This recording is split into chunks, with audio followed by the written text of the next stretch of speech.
నమస్కారం. ప్రస్తుతం మనతో పాటు ప్రముఖ ఆధ్యాత్మికవేత్త, ప్రముఖ జ్యోతిష్య వాస్తు నిపుణులు ఉమామహేశ్వరరావు గారు ఉన్నారు. వారితో మాట్లాడేద్దాం. నమస్కారం గురుగారు. డిసెంబర్ నెలలో 2024 సంవత్సరంలో మేషరాశి వారికి ఎలా ఉండబోతుందో తెలియజేస్తారా? 2024 డిసెంబర్ 1వ తారీఖు నాడు కార్తీక అమావాస్య. ఈ కార్తీక అమావాస్యకి ఒక ప్రత్యేకమైనటువంటి విధానం ఉంది. ఈ కార్తీక అమావాస్య నాడు కార్తీక మాసంలో ఎండింగ్ పలుకుతుంది, కార్తీక మాసం పూర్తవుతుంది, అమావాస్య వెళ్ళిన తర్వాత పూర్తయిపోతుంది. అయితే కార్తీక అమావాస్య నాడు మీరు కార్తీక మాసములో ఏ ఏ విధానాలు పాటించి చేశారో ఆ ఫలితాలన్నీ అమావాస్యను చూపిస్తుంది. అంటే ఇక్కడ మనం కూడా అమావాస్య రోజు నాడు అమ్మవారిని పూజించాలి. ఈ మేషరాశి వారు అమ్మవారిని అంటే ఎవరిని పూజించాలి? దుర్గామాతని పూజించండి. మేషరాశి వారికి దుర్గామాతని కానీ లేకపోతే లలిత రాజరాజేశ్వరి మాతను కానీ ఆరాధనలో పెట్టుకోవాలి. ఆరాధనలో పెట్టుకుంటే మేషరాశి వారి మొట్టమొదటి రోజు అమావాస్య రోజు నాడే ఆదివారం వచ్చింది. ఆదివారం అమావాస్య చాలా మంచి విధానంగా ఉంది కాబట్టి ఉదయకాలాన్నే లేచి తలస్నానం చేసి, అయితే ఇక్కడ రోజు మనం చేసే తలస్నానం కాదు, అభ్యంగన స్నానం అంటారు. నలుగు పెట్టుకోవాలి, నూనె రాసుకోవాలి, ఒంటికి నూనె రాసుకుని నలుగు పెట్టుకుని అప్పుడు స్నానం చేయాలి. సీకాయ అని చెప్పేసి ఉంటుంది, షాంపూ పనికిరాదు, సీకాయతో స్నానం చేయాలి. సీకాయతో కానీ అయితే కుంకుడు కాయలతో కానీ స్నానం చేసిన తర్వాత ఇంటిలో దైవారాధన చేసుకుని దీపం పెట్టి నమస్కరించుకుని ఆ తదుపరి నవగ్రహములు ఉన్న ఆలయానికి, శివాలయానికి వెళ్ళాలి. నవగ్రహములు ఉన్న శివాలయానికి వెళ్ళి 27 పుష్పములు చేతితో పట్టుకుని, 27 పుష్పములు ముందు లెక్క పెట్టుకుని చేతితో పట్టుకుని నవగ్రహముల చుట్టూ తిరిగి, మీకు వస్తే నవగ్రహ స్తోత్రం చేయండి, లేదా ఓం నమ శివాయ అంటూ తిరగండి. ఒకసారి తిరిగిన తర్వాత పుష్పం పెట్టండి, అలా 2 సార్లు తిరిగిన తర్వాత పుష్పం పెట్టండి. ఈ 27 పుష్పాలు అయిపోతే 27 ప్రదర్శన చేశారు మీరు. అంటే ఒకటోసారి రెండోసారి లెక్కటం కుదరదు కాబట్టి అలా చేసిన తర్వాత అక్కడ నమస్కరించుకుని శనేశ్వరుని ముందు ఒక 100 గ్రాముల నూనెను పట్టుకెళ్ళి, నువ్వుల నూనె పట్టుకెళ్ళి అక్కడ పోసి, అక్కడ ఒక నల్లటి వస్త్రాన్ని శనేశ్వరునికి కట్టి, ఆ తదుపరి అక్కడ ఒక చిన్న తమలపాకులు, చిన్న బెల్లం ముక్క నైవేద్యం పెట్టి నమస్కరించి ఇంటికి వచ్చేయడము. లేకపోతే గుడిలోనే కాళ్ళు, చేతులు, ముఖము శుభ్రంగా కడుక్కుని, శుభ్రంగా కడగాలి. తర్వాత విభూది, కుంకుమ, చందనము ధరించాలి. ధరించి శివాలయంలోకి వెళ్ళి శివునికి అభిషేకం చేయించాలి. శివాభిషేకం చేయించి ఆ తరువాత ఇంటికి వచ్చే ముందు ఒకసేపు అక్కడ కూర్చుని ఉండాలి, రామనామ జపం చేయాలి. ఆ తర్వాత ఇంటికి వచ్చిన తర్వాత ఆవాలు లేని ఫుడ్ తినాలి. మీరు తినే తిండిలో ఆవాలు ఉండకూడదు. ఆ రోజు ఆవాలు లేకుండా తినాలి. ఇది ఎక్కడ జరుగుతుంది అంటే మైసూరు చాముండేశ్వరి దేవి ఆలయం జరుగుతుంది. మైసూరు చాముండేశ్వరి ఆలయం ఉంది. ఆ ఆలయంలో ఆవాలు లేని ఫుడ్ పెడతారు. ప్రతి ఆలయానికి ఒక్కొక్క ప్రాముఖ్యత ఉంది. తిరుపతి ఉంది, తిరుపతిలో కరివేపాకు లేదు. మరి చాలాసార్లు భోజనం చేసి ఉంటారు, కరివేపాకు ఉంటుంది అక్కడ. తిరుమల కొండ మీద కరివేపాకు చెట్టే లేదు, వాళ్ళు కరివేపాకు వాడరు. ఒక్కొక్క ఆలయానికి ఒక్కొక్క ప్రాముఖ్యత ఉంటుంది. అలాగే ఈ రోజునాడు మీరు చేసినప్పుడు ఆవాలు లేని ఫుడ్ తినాలి. ఆవాలు లేని ఫుడ్ తిని ఆ తదుపరి ఈ రోజునాడు ఇంటికి వెళ్ళిన తర్వాత ఏదో కాఫీ టిఫిన్ ఏదో చూసుకుంటారు, అందులో ఆవాలు లేకుండా చూసుకోండి, సరిపోతుంది. మధ్యాహ్నం భోజనం శాకాహార భోజనమే. సాయంత్రం ఉపవాస దీక్ష. మొట్టమొదటి రోజునే ఇలాగ ప్రారంభం చేస్తే ఈ మేషరాశి వారికి వచ్చే ఫిబ్రవరి నెల వరకు కూడా ఈ ఫలితాన్ని పొందుతారు. ఏంటి ఈ ఫలితం? వ్యాపారమయందు వృద్ధి, వ్యవహారమయందు అనుకూలత, ప్రతి వారితోటి సఖ్యత సామరస్యత ఈ రెండు కూడా ఉంటాయి. మేషరాశి వారు ఎక్కడికి వెళ్ళినా కూడా శుభాన్ని పొందుతారు, అత్యంతంగా గౌరవించబడతారు, అధికమైన గౌరవాన్ని పొందుతారు. అనుకోని విధముగా అవాంతరములు ఎదురైనా కూడా ఈ యొక్క రోజునాడు ఎప్పుడైతే ఈ యొక్క ప్రారంభంలోనే మనం ఈ పూజలు చేశామో అవన్నీ కూడా శుభదాయకమైన ఫలితాలు పొందడం అనేది జరుగుతూ ఉంటుంది.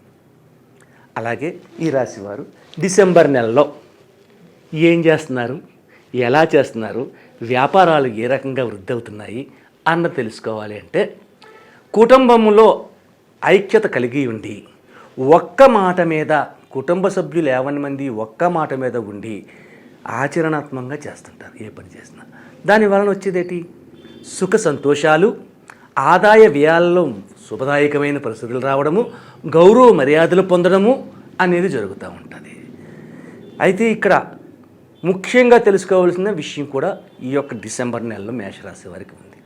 డిసెంబర్ నెలలో మేషరాశి వారికి వైవాహిక జీవితంలో సుఖ సంతోషంగా ఉండడమే కాకుండా పిల్లలకు వివాహాది కార్యక్రమంలో అత్యధికమైన లాభదాయకమైన ఫలితాలు పొందుతారు. అంటే చాలా కాలం నుంచి వివాహం వల్ల చేయలేకపోతున్నాం అనుకున్నవారు చేస్తారు. ఇక్కడ ఎందువల్ల వస్తుంది ఇది? ఏ నెలలో రంది? కార్తీక అమావాస్య నాడు మీరు చేసిన ఫలితం వల్ల వస్తుంది. ఇక్కడ దానికి దీనికి అవినాభావ సంబంధం ఉంటుంది. కాబట్టి ఈ కార్తీక మాసంలో డిసెంబర్ నెలలో ప్రతి వారు మేషరాశి వారు కూడా ఈ యొక్క అమావాస్య పూజ చేసుకోవడము, అలాగే కార్తీక మాసం అయిపోయిన తర్వాత వచ్చిన మాసంలో కూడా శుభదాయకమైన ఫలితాలు ఉంటాయి. ధనుర్మాస విధానాలు ప్రారంభం అవుతుంటాయి మార్గశిర మాసంగా. కాబట్టి విష్ణుతత్వాన్ని అవలంబించాలి. అయితే విష్ణుతత్వాన్ని అవలంబించాలంటే ఈ యొక్క రోజునాడు మేషరాశి వారు చేయవలసిన విధానమే ఏంటి? మేషరాశిలోని ప్రతి శుక్రవారం నాడు కృష్ణ తులసి ఆకులను ఉంటాయి, కాడ నల్లగా ఉంటుంది. ఆ కృష్ణ తులసి ఆకులను తీసుకుని ఒక కొబ్బరికాయ, 4 అరటిపళ్ళు, 4 అగరత్తులు, 4 ఆత్కర్పూరం బిళ్ళలో ఈ కృష్ణ తులసి ఆకులు వెంకటేశ్వర స్వామి గుడికి వెళ్ళాలి. ఉదయకాలాన్ని ఇంటికాడ పూజ చేసుకుని శుక్రవారం నాడు వెళ్ళాలి. ఎన్ని శుక్రవారాలు వస్తాను? శుక్రవారం నాడు వెళ్ళి అక్కడ అష్టోత్తర పూజ చేయమంటే వెంకటేశ్వర స్వామికి అష్టోత్తర పూజ చేస్తారు. అష్టోత్తర పూజ చేసిన తర్వాత గోవిందనామస్మరణ చేసుకుని అక్కడే కూర్చుని ఓ 10 నిమిషాలు తర్వాత ఇంటికి రావాలి. శుక్రవారం నాడు అష్టోత్తర పూజ చేసిన రోజు నాడు సాయం సంధ్యా సమయంలో లక్ష్మీమాత టెంపుల్కి కంపల్సరీగా వెళ్ళాలి. పొద్దున వెంకటేశ్వర స్వామి టెంపుల్కి వెళ్ళి అక్కడ లక్ష్మీదేవి ఉంది, రైతే కాదంటలేదు. కానీ వేరే గుడి లక్ష్మీదేవి గుడి ఉంటుంది, విడిగా ఉన్న లక్ష్మీదేవి గుడి, లేదా లలితాదేవి గుడి. లక్ష్మీదేవి కానీ లలితాదేవి కానీ ఏ గుడికి వెళ్ళినా పర్వాలేదు, 2 ఒకటే. అక్కడికి వెళ్ళి నమస్కరించుకుని దర్శనం చేసుకుని రావాలి. ఈ రకంగా చేస్తే మేషరాశి వారికి డిసెంబర్ నెలలో అన్ని రకములుగాను యోగదాయకంగా ఉండడమే కాకుండా సుఖ సంతోషాలతోటి ఆనందకరమైన జీవితాన్ని పొందడము, అందరి వల్ల మన్నలను పొందడము, శుభవార్తలు వినడము వంటివన్నీ కూడా సంప్రాప్తమవుతున్నాయి ఈ డిసెంబర్ నెలలో. ఈ వార ఫలములు, మాస ఫలములు, సంవత్సర ఫలములు, దిన ఫలములు ఇవన్నీ మనం చెప్పుకుంటున్నాం. మనం చెప్పే దాంట్లో ఈ యొక్క సంవత్సర ఫలితం చెప్పాను నేను. ఈ సంవత్సర ఫలితంలో ఒక 60% మాత్రమే మీకు దగ్గరగా ఉంటుంది. అయితే లక్ష్మి అనే అమ్మాయి ఉంది. అమ్మాయికి జాతకం చెప్తున్నాం. లాలేలు అని చెప్పి అక్షంతరం బయలుదేరింది. మేషరాశి వచ్చింది. మేషరాశి గురించి చెప్పండి. లక్ష్మి ఒక్కట్లే లేరు.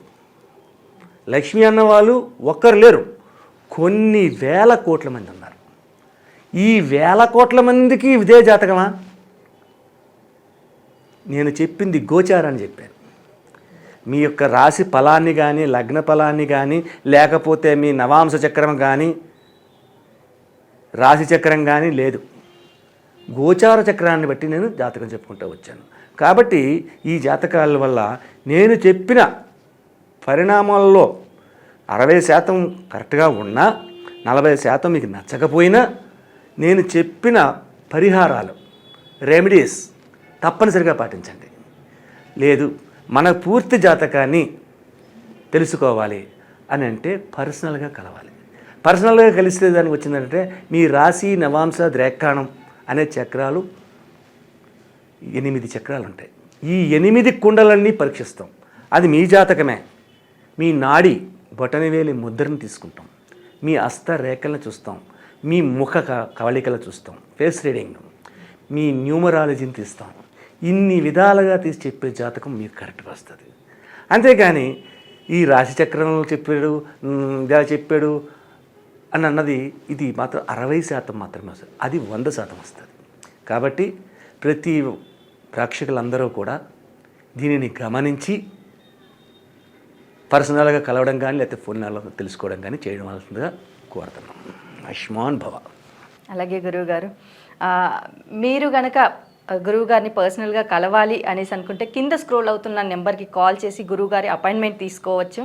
సో ఇంకా లేట్ ఎందుకు, ఆలస్యం చేయకుండా గురువుగారికి కాల్ చేసేయండి. Thank you so much.